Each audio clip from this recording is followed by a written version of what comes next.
Je suis créatif. Bonjour, Cyril. Aujourd'hui, nous sommes présents au premier salon. Quelles sont vos impressions à ce salon? Bon, c'est un sentiment de fierté parce que c'est une idée qui a émergé il y a de cela. Bon, on va dire c'était en 2024. Fin 2024, on a commencé à parler de ça avec les membres du CA. Comme quoi il fallait vraiment, au-delà d'allouer aussi des subventions, penser à organiser des cadres de réflexion, d'échange auxquels les acteurs et les décideurs pourront se retrouver et parler des problématiques du secteur. Donc c'est à ce sens-là que le conseil d'administration a validé dans le plan d'action un festival. C'était dans le cadre d'un festival au début. Et c'est à l'arrivée du nouveau directeur général qu'on a repensé à en faire un salon beaucoup plus large et pourquoi pas à l'avenir aussi l'élargir encore au niveau international.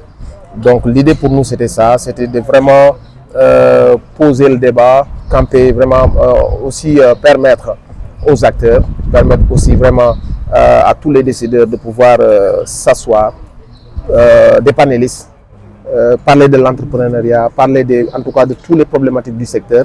Et je pense que le développement du secteur passera par là, passera par des panélistes, des experts qui s'y connaissent.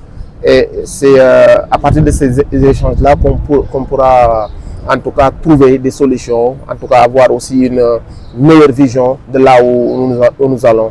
D'autant plus qu'un peu partout en Afrique aussi, dans la sous-région, les gens sont un peu en avance, on va dire, parce que des salons comme ça se font et ce sont des salons vraiment d'une qualité très appréciée. Donc nous, l'idée c'est ça, l'idée c'est aussi d'attirer tout le monde au Sénégal, de créer le cadre et permettre aussi aux acteurs de pouvoir rencontrer en tout cas des producteurs, de pouvoir rencontrer des investisseurs. L'idée pour nous c'est de l'élargir au grand maximum. Quel mot vous lancez à l'encontre des acteurs qui sont dans ce secteur, bon, les investisseurs? Les acteurs qui se l'approprient, nous sommes là, le FDCUIC est là pour les acteurs. Tout ce que nous faisons, c'est pour rendre la tâche un peu plus facile pour eux. En tout cas, poser le cadre, poser l'environnement qui permettra aux acteurs de pouvoir en tout cas, vivre de leur métier, de pouvoir en tout cas s'exprimer. Et des salons comme ça, où aujourd'hui on l'a fait sur 2 jours, et qui sait, à l'avenir, on pourra l'élargir encore. L'idée pour nous, en tout cas, c'est de donner le cadre. Et nous appelons tous les acteurs aussi à se l'approprier parce que FDCU est là pour eux. L'État du Sénégal a mis ses fonds pour aider les acteurs à, en tout cas, les permettre d'avoir un peu plus de moyens, de se structurer et en tout cas exploiter leur talent. L'État du Sénégal essaie à travers FDCU de les épauler, d'être là pour les acteurs. Donc nous appelons tous les acteurs à s'approprier le FDCUIC.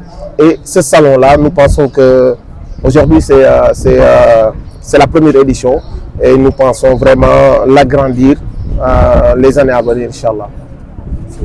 Alors le choix du thème, c'est une histoire créative, la souveraineté du génie sénégalais. Pourquoi ce choix en réalité? Bon, je pense que c'est un choix qui vient à son heure parce que aussi il faut vraiment toute cette jeunesse-là, très créative, très inspirée, il va falloir mettre en lumière, mettre en valeur ces créateurs. Il faut vraiment le génie sénégalais qu'on puisse le mettre en valeur. Et c'est à travers aussi des salons comme ça qu'on pourra en tout cas encourager la créativité du génie sénégalais. Il y a beaucoup de jeunes qui sont vraiment très motivés, très inspirés, qui peuvent faire bouger les choses.